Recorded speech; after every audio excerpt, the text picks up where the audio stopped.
आइए मैं संध्या इंटरप्राइजेज में आपका स्वागत करते हुए आपको चेक क्या है और चेक को कैसे फिलिंग करना चाहिए ये बताने जा रहा हूं मैं आपको। आपके मालूम होना चाहिए कि हम इंडिया में विदाउट बैंकिंग के हम कोई भी काम नहीं कर सकते हैं, या चाहे आपका पर्सनल लाइफ हो या प्रोफेशनल लाइफ हो या बिजनेस हो। तो अकाउंट्स जो है दो तरह के होते हैं। एक तो होता है साइलेंट बनाए रखिए ताकि एक पीठ आवाज आनी चाहिए। कोई भी don't disturb, don't talk about any matter during video. तो आपने देखा मैं आज जो सब्जेक्ट लेकर के आया हूं काफी इम्पोर्टेंट सब्जेक्ट है।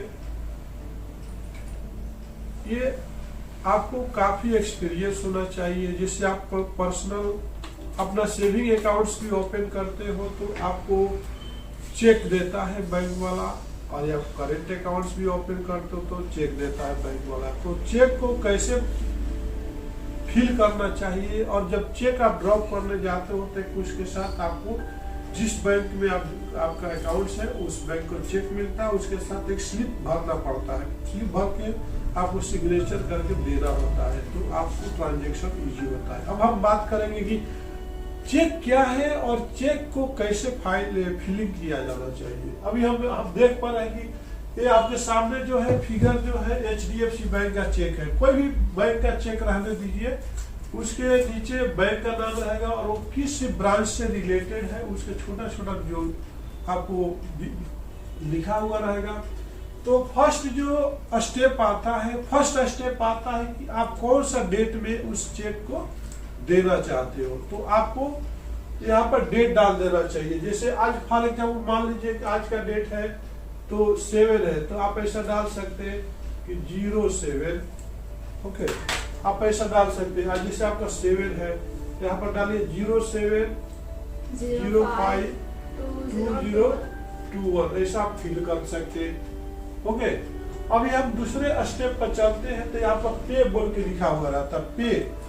पे के बाद थोड़ा भी गैप आपको नहीं छोड़ना है। जैसे कि मान लीजिए कि मेरा नाम मिथिलेश चौधरी है, तो मैं यहाँ पर ऐसा लिखेगा कि मिथिलेश चौधरी। यहाँ पर हमने लिख दिया। थोड़ा भी गैप नहीं देना है कि अगर गैप देंगे तो दूसरा इसका बेनिफिट उठा सकता है। जैसे हमने लिख दिया कि मिथिलेश चौधरी। ओके सर, तो आपने ऐसा लिख दिया। इसके बाद जो भी प्लेस बचता है उसको आप ऐसा लाइन मार देना होता है, ठीक है, ताकि उसके आगे कुछ भी कोई लिख न पाए। इसके बाद दूसरा थर्ड स्टेप क्या आता है। थर्ड स्टेप पर आपका यहाँ पर आता है रुपीज। तो रुपीज को वर्ड में लिखना होता है, शब्दों में लिखना होता है। जैसे कि मान लीजिए आपको मैं दे रहा हूँ 10,000 रुपीज दे रहा हूँ, तो हम यहाँ पर क्या लिखेंगे, थोड़ा भी गैप नहीं छोड़ेंगे, डायरेक्ट टच करके ही लिखेंगे 10,000।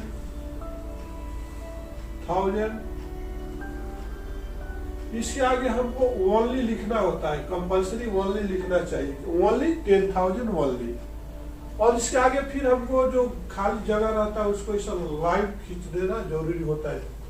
और जैसे रुपीज के आगे थोड़ा भी गैप नहीं रखना है कि इसके आगे कोई भी कुछ ओवर राइटिंग करके लिख सकता है। तो आपने देखा कि जैसे रुपीज के आगे हमने 10,000 ओनली लिख दिया, उसके आगे हमने लाइन मार दिया कि ताकि कोई भी ओवर राइटिंग करके या कुछ भी करके उसको ऐड न कर सके। आगे की बात करते हैं कि आप आधा कितना करें। आप रुपीज में उसमें डिजिट में लिखना होता है, जैसे अंकों में लिखना होता है, जिससे कि आपने यहाँ पर भी आपको एकदम टच करके लिखना है। राइट लेफ्ट साइड में गैप नहीं देना है।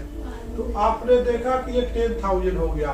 10,000 के बाद यहाँ पे एक लाइन खींचना होता है और ऐसा कर देना होता है, ताकि फिर उसके आगे कोई भी आदमी जो है और कोई भर ना पाए। आपको ये करना बहुत जरूरी होता है। यहाँ पर भी लाइन खींचना जरूरी होता है। तो चेक भरने का आपका सिस्टम देखा।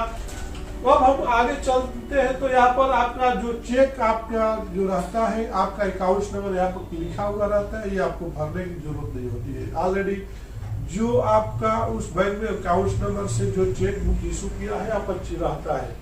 इसके बाद यहाँ पर फॉर्म बोल के रहता है, ऑथराइजेशन सिग्नेचर बोल के आता था, नीचे में आता था ऑथराइजेड सिग्नेचर।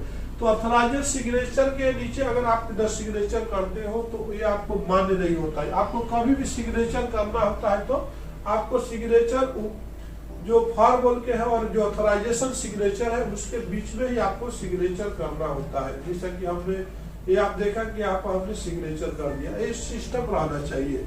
और आगे हम बात करते हैं तो नीचे आपको देखा होगा कि 1 2 3 4 पॉइंट ऐसा ऐसा दिखता है नीचे छोटा छोटा, वो क्या है?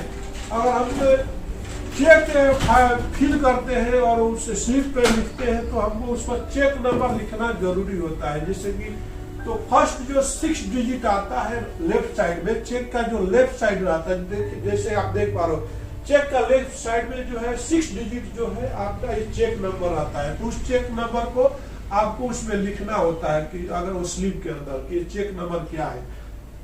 अगर दूसरा जो है स्टेप की बात करते हैं, नेक्स्ट हम चलते हैं तो यहाँ पे जो आता है नीचे में आपको दिखता है तो MICR कोड होता है, MICR कोड होता है जो आप कुछ जरूरत नहीं है इसको करने के लिए, जो IFSC कोड से रिलेटेड रहता है, IFSC कोड से रिलेटेड होता है। ऊपर में आपको तो IFSC कोड रहता ही है चेक के ऊपर, तो आपको जरूरत नहीं होता है। तो इसके बाद ये 9 डिजिट में रहता है, तो ये आपको कुछ भी इसको छेड़छाड़ करने की जरूरत नहीं है। आगे हम चलते हैं कि जो आगे भी एक नंबर आता है तो वो RBI ID रहता है, जो रिजर्व बैंक ऑफ इंडिया जो है जितने भी चेक इशू होता है आपको पूरा ट्रैक करता है कि आपने किसको चेक दिया, क्या पर गया, किधर गया, वो सारा RBI के निगाहों में पूरा ट्रांसपेरेंट उसको दिखता है। इसके बाद आगे की जो सिंबल आता है वो आपको क्या आता है कि ट्रांजैक्शन ID, आपने कितने ट्रांजैक्शन किया, कितने लोगों को पेमेंट दिया, कितने बार आपको पेमेंट आया,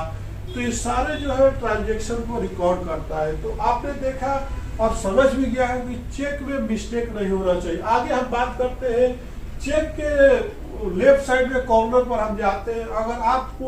अगर किसी को अकाउंट्स में ही उसका अकाउंट्स में ही जाना चाहिए पेमेंट, तो आपको यहाँ पे क्या करना होता है, यहाँ पर 2 ऐसा लाइन खींच देना होता है।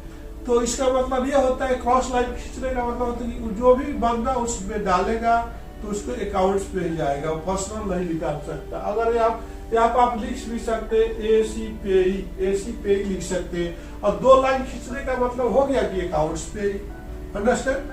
तो आपको यह ध्यान रखना होगा। अब हम बात करते हैं कि कभी कभी हमको कंपनी की जरूरत पड़ती है कैश की, तो उस वहां पे हमको क्या करना होता है, तो हम उस जगह पे यहाँ पर पे के जगह पे सेल्फ लिखते हैं। जैसे कि आपका पे देख रहे हो तो यहाँ पर पे के जगह पर हम क्या लिखेंगे, सेल्फ। पे के बाद आपको यहाँ पर सेल्फ लिख देना चाहिए। सेल्फ के बाद आपको पूरी लाइन मारना जरूरी होता है। फिर आपने देखा कि फिर यहाँ पर सेम चीज रहेगा, आपका जो वर्ड में रहेगा और जो है तो ये आपको और डेट सब कुछ वही रहेगा, बाकी आपको सेल्फ लिखना होता है। तो ये जाकर के जो बंदा जाएगा ट्रांजेक्शन करने के लिए, जो ड्रॉ करने के लिए, तो उसको ID प्रूफ आपको मांगा जाएगा, वो ID प्रूफ के थ्रू ही। और जब यहाँ पर सिग्नेचर करते हो तो उसके बैक साइड में जो व्हाइट रहता है वहां पर भी आपका जो है आपका सिग्नेचर होना चाहिए। सेल्फ के टाइम में बैक साइड में सिग्नेचर कीजिए। आपका जो मोबाइल नंबर है जो आपको अकाउंट से लिंक है वो पीछे लिखना मत भूलिए, और अकाउंट नंबर भी लिखना मत भूलिए। अगर आगे बात करते हैं, चाहे हम किसी को पेमेंट भी करते हैं तो पीछे जो है आपका जो है अपना मोबाइल नंबर कंपलसरी लिखिए, ताकि कल गया वो स्लिप उसमें से निकल गया तो सामने वाला बैंक वाला आपको कॉल करके पूछ सकता है। उसे कभी भी इस तरह का मिस्टेक नहीं होना चाहिए, कोई भी ओवर राइटिंग नहीं होना चाहिए। अगर आप इस तरह का कोई भी मिस्टेक करते हो तो उसका फायदा दूसरे लोग उठा सकता है। इसी के साथ मैं मिथिलेश चौधरी अपने वीडियो को विराम देता हूं। अगर ये वीडियो आपको पसंद आए तो आप इसको सब्सक्राइब करते हुए काफी लोगों तक शेयर कीजिए, ताकि हर इंसान जो है एक चेक को फिलिंग करना अच्छी तरह से सीख ले। इसी के साथ मैं नमस्कार कहते हुए हम विदा लेते हैं। Thanks for watching.